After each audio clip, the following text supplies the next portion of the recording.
So we're 10 games into life as Austria Wien boss. We've made a great start, but it's not enough to have taken us to the top of the table. It's not even good enough to see us in second place in the table. But we have got a big game today. We've brought you back for an encounter against the team who are in first place. And if we could win it, well, it might just ignite our season. So we try to bring you back whenever there is a big game in FM22 Mercenary, and today is definitely one of those occasions. We have a home match. We're going to be playing Ultak, who seemingly are invincible at the top of the table. We're not far behind them.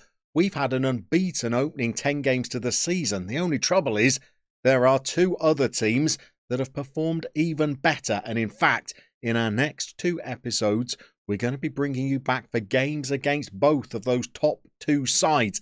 Let's show you that start we've made to the season, because it has been pretty impressive. In our first match of the season, where we were showing you a 1-0 win against Lafnitz, where we needed a penalty to beat them, I thought we were going to be a team that might struggle around mid-table this season, but we've been a little bit better than that. We played Liefering in our second game of the season. This is the team who are now in second place in the table. We're going to be playing them again in the reverse fixture in the last game before we go on a 2.5 month winter break. But they were a really decent outfit. I didn't know that at the time. I thought 1-1 was another game when we looked pretty sluggish, because again we needed a penalty just to secure a point in that game. But it turns out we were playing a really good side, so a draw was not a disaster. Since then, we've had some decent performances. We won 2-1 in our next game. However, one of our scorers in that game was not to be with us for long. This is Murahem Huskevich, who unfortunately has now left to join Lechia Gdansk back in Poland, where we left from last season. I'm afraid he had a relegation release clause in his contract. Lechia kept coming in with bid after bid after bid. We turned them all down until they eventually came in with a bid of 875,000 that the board accepted because it met his minimum release clause. And after making 4 appearances for us, scoring 2 goals, and looking like he was going to be the striker that might be our starting number 9 this season, well, we've had to do without him. Never mind, we ploughed on. We got a 1-0 win in our next game before our first really decent performance of the season, I think. We managed to win 4-2, and we looked pretty strong in this game. We got a goal through the player that has been filling in since we sold our star striker. So this is Cristiano Ivkic, who's going to be starting for us today. He's training pretty well. On the face of it, he's as good as the player that we lost, but the teamwork and the work rate are not great, and I do like a team made up of pretty hard-working players, and there is an absolute dearth of them at Austria Wien, unfortunately. But we are in pretty good form. After that 4-2 win, we then got a 0-0 draw before arguably our best performance of the season. I'm afraid it came at the hands of Vienna Sports Club, who some of our comment section are a fan of. I'm very, very sorry, but we put them to the sword and beat them 4-1, and you'll see that Arme Ivkic was on the score sheet again, along with our Hungarian player, who we've now switched as a striker. You'll notice we've settled into playing a 4-4-2 now. We'll show you the tactic in a moment, and that's meant a switch up front to Shaba Meshta, as I'm reliably informed he is pronounced. I've probably still got that wrong, and he's managed to get 7 goals in 10 games for us so far, and is another player that's just helped us cope with the loss of Huskevich. So since we won 4-1, we've then had 4 more games where we've got clean sheets in 3 of them. A 0-0 draw against a team who were, well, towards the lower half of the table, was a little bit disappointing when you have a look at the match stats. But then we played them again just a few days later and we knocked them out of the cup before we then went on and won 3-1. And in our most recent game, our mate Meshta was on the score sheet again to give us a 1-0 win. But today, well, today is going to be a completely different proposition, I'm afraid. Ultak have been absolutely superb so far, and they have a player who gives us a little bit of a concern, I think. This is Dominic Fitz. Not only is he valued at potentially £3.6 million, but he looks pretty quick, pretty agile, and he is the league's leading player so far. He's averaging above an 8. And what's worse is that his former club is, you guessed it, us. And you just know how Football Manager loves to write those scripts where players return to their former clubs and score against them. So it's going to be a big game for us today. Let's show you our new tactic so you can see how we're going to line up for this potentially table-topping clash. So I made a change to our tactic pretty early on in the season, if I'm honest. We were playing a lopsided 2-at-the-back system that I thought was quite inventive and quite attacking, but really it wasn't creating chances and it looked a little bit stodgy and just a little bit overthought through. So I've changed it to something a little bit more basic.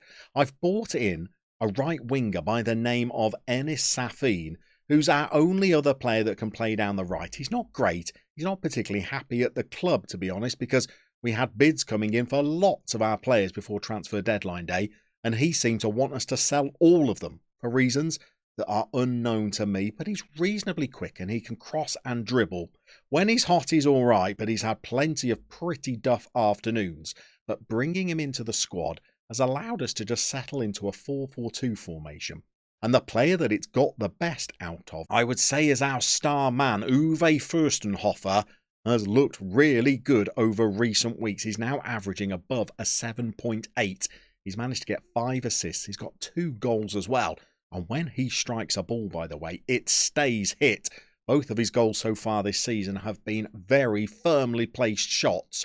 And at just 18 years old, this man is essentially carrying the team. He's got a good supporting cast alongside him. We've already shown you Shaba Meshta. He has really stepped up as our star striker. But the other player that's playing very well is the youngest in the side, and that is Vedat Yilmaz. He's training incredibly well, as you would expect for someone with a fairly professional personality. He's another youngster that we would like it if they worked a bit harder, but we've been calling on him to play as a centre-back. At the start of the season, he was playing at a half-back. Now we're playing him as a defensive midfielder in the central midfield too. And no matter where we ask him to play, he puts in some great performances. The trouble for today's game is that our pretty settled lineup is going to have a couple of key absentees, starting with Felix Strauss, who unfortunately is going to be out potentially until the winter break or thereabouts. It could be 6 weeks before he's back at full fitness.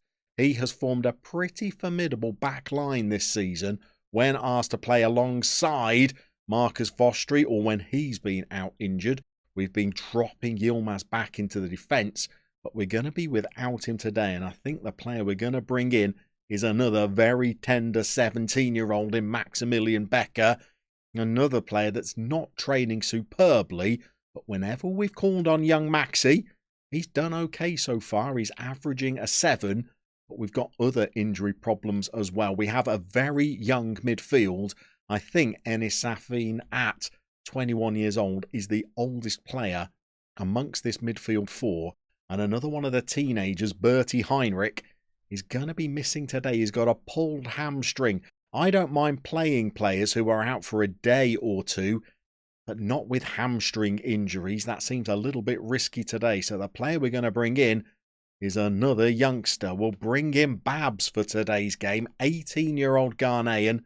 Not as good as Heinrich. Doesn't have the teamwork or the work rate or the physical stats that Heinrich has. But again, Babs has averaged almost a 7 in his 7 appearances so far this season. So we're bringing him in.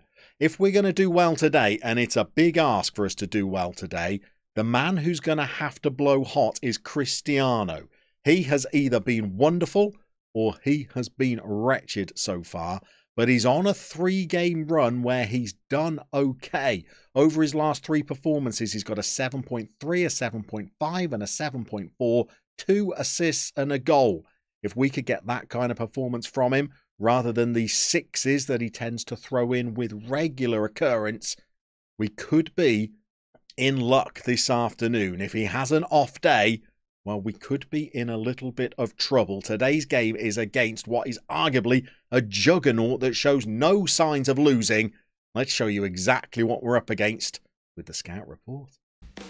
Today's game is a real top-of-the-table clash as Alltag make the long journey from the Swiss border to the nation's capital. Alltag were relegated from the Bundesliga in 2022, and despite 3 seasons of promotion challenges, this year's title favourites have been unable to return to the top flight. However, a blistering start to the season means this might be their year, spearheaded by the goal-scoring threat of former FK Austria player Dominik Fitz. Didi Kubauer will be hoping to steal an early advantage in the title race as Austria Wien host Alltag. So we did say we wanted our next club to be a real challenge, and so it is proving at Austria Wien. We have been unbeaten in 10 games and only find ourselves in 3rd place. The 2 teams above us are really good. They've got decent budgets. They've been pretty active in the transfer market, especially today's opponents. And I feel like today our unbeaten start of the season could well come crashing down because we are up against a proper club in the guise of Alltag. This could be one that we really struggle to get a result in. But if we did look at the league table, we could end today at the summit of it. And we've got about 6 more games until we get to the game against Liefering, where we're going to be taking them on in the last game before the winter break. It looks like they might already have taken the lead this afternoon because they've gone to the top of the table. We'll have to keep an eye on their result later in the game. Here are our opponents with the first proper highlight of the game. We've managed to defend it well, and we've got the ball at the back with Vostri. Now we're playing through the midfield. Mester, now that we're playing a deep-lying forward rather than 2 advanced forwards, he does like to peel off and just help fill that role that we're missing from only having 2 men in central midfield. He's been doing a pretty good job, as well as arriving in the box and becoming our top scorer so far this season. It's been a pretty quiet start to the game so far. We're on the 30-minute mark. Not too much has happened so far. Here's Becker, Boris's boy, gets the ball into midfield. You'll see that we don't play the ball forward too quickly. We try to play through midfield. Don't always do it very well as we try and get the ball out to the left wing. We give it away and we've got defending to do. We're going to need Vavushta, yeah, to save us at the back. And I think now the match stats are just starting to turn in our opponent's favour. If we could get into half-time at 0-0, I don't know whether we might need to look at making some tweaks. I've stuck with our attacking mentality that we've used in all 10 of our games so far this season. Maybe against this calibre of opponent, we might need to just ease off on that for the second half. We will assess at the break. There's Mester dropping very deep. And then here's the key man. It's Fürstenhofer. He's got good delivery, but not on that occasion. He's got a second go. I think he might have used the outside of his foot there and he sent a delivery into the box. Unfortunately, our strikers are not doing well. We feared that Ivkic might throw in a poor performance. He's on a 6.5 at the moment. 4 shots, only 1 on target. A draw would not be a disaster, but a win would be a triumph. I think we need to G these players up. So we're off for the second half. We've left Ivkic on the pitch, but we've told him in no uncertain terms that he needs to play an awful lot better at the start of this second half. And he's rewarded us by going down to a 6.4. So I think we could be making our first change pretty early. Losing Hušković means that we don't really have very many striking options, I'm afraid. We're going to have to try and navigate through this season without really having a lethal marksman. Although Schaber Mester has done a pretty good job of filling in so far, and he's had a little header there. And their goalkeeper has clutched it down low to his left. And we're on 56 minutes. I think after this highlight, it could well be that we're making our change. We've got the ball, though, with the veteran Schick, and he's got it out to young Safin. He's been another player that's blown hot and cold, as he shows by just running into an opposition player and giving them the ball back needlessly. They've got it through Sturm, and there is that danger man. That's Fitz. We do not want him getting any chances in the box. We need to close this down and clear. And we haven't. The ball's come in. But Vervushta is always the man. He's looked pretty solid so far this season. And on just about 60 minutes, we're going to go in. We're going to make a change. And I think Ivkic is definitely one of those players that's going to make way. All right, we're into these highlights again. Fürstenhofer, we've left him on the pitch. And he's managed to strike an effort on goal. He's still not down into the red on his fitness. He might last a little bit longer, but on 70 minutes, I think another change is in the offing.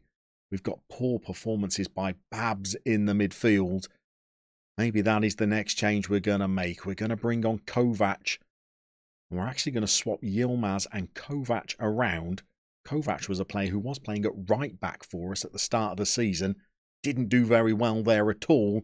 We're now seeing whether we can get better performances out of him as a midfielder who comes off the bench.